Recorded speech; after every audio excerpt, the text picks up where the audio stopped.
नरेंद्र मोदी को, अमित शाह को बहुत अहंकार आ गया। अहंकार का अंत हो सकता है। राजा रावण में अहंकार आया था, उसका अंत हुआ था। मुझे लगता है ये अहंकार इनका अंत करेंगे, यही एक इनके अंत का जरिया मुझे लग रहा है। संसद के अंदर भारत के गृह मंत्री अमित शाह ने जो बयान दिया, उससे देश की जनता में बहुत आक्रोश है। केवल कांग्रेस पार्टी के लोगों ने, पूरी देश की जनता में यह आक्रोश है। यहाँ तक कि भारतीय जनता पार्टी से जुड़े लोगों में भी बहुत भारी आक्रोश है। लेकिन उनकी मजबूरी, वो इस तरह से खुल के सामने नहीं आ सकती। अंदर ही अंदर वो भी दुखी है इस तरह के बयान से, क्योंकि उन्होंने इस प्रकार का बयान दिया कि क्या अम्बेडकर कर रहा है। क्या अम्बेडकर जी का नाम लेना कोई गुनाह है क्या? जिस व्यक्ति ने इस देश को संविधान दिया, आज उस संविधान की वजह से ये देश चल रहा है। आज मोदी जी और अमित शाह जिन पदों पर बैठे हैं, क्या ये इस संविधान नहीं होता तो ये इन पदों पे बैठ जाते क्या? उम्मीद कर सकते एक चाय बेचने वाला व्यक्ति, देश का मालिक, देश का प्रधानमंत्री है, ये पद पे बैठ गए। मुझे तो ऐसा लगता है कि इनको, नरेंद्र मोदी को, अमित शाह को बहुत अहंकार आ गया। अहंकार का अंत हो सकता है।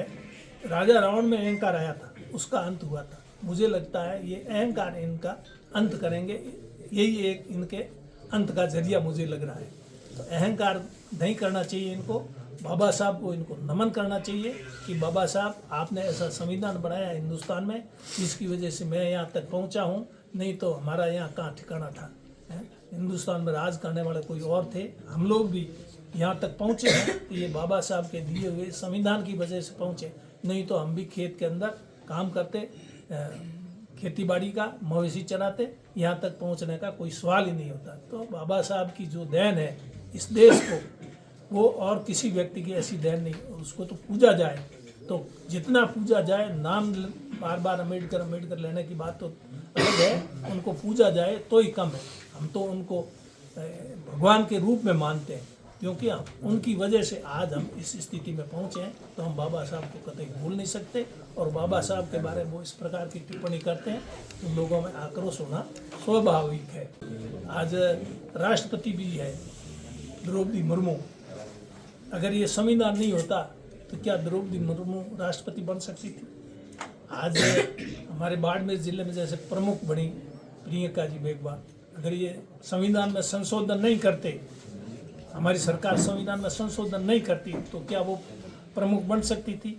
उस जो संविधान में 73वां 74वां संशोधन हुआ, उससे पहले क्या स्थिति पंचायती राज और इस शहरी निकायों की, और अब क्या स्थिति? ये किसकी वजह से, ये किसकी देन? तो इसलिए इन लोगों को, लेकिन इनको अब एक ही इनका मकसद है कि विपक्ष को ख़त्म कर दें। हमारे खिलाफ कोई भी आवाज़ उठाए, हमारी कमजोरी को कोई भी उजागर करे, उसको तहस नहस करें। इन्होंने राहुल गांधी जी की सदस्यता समाप्त कर दी थी, वो तो कोर्ट ने सुनवाई कर ली। अगर कोर्ट फैसला नहीं करती तो राहुल जी की वो लोकसभा की सदस्यता तो चली ही गई थी। उनको मकान तक खाली करा दिया गया था, उनको अपने मकान में जाना पड़ा। ऐसा तानाशाही रवैया हिंदुस्तान के अंदर पहले कभी नहीं रहा जो इस समय इस तानाशाही रवैया है। तानाशाही के खिलाफ जनता सड़कों पर उतरेगी और इनकी तानाशाही खत्म होगी, ऐसा नहीं।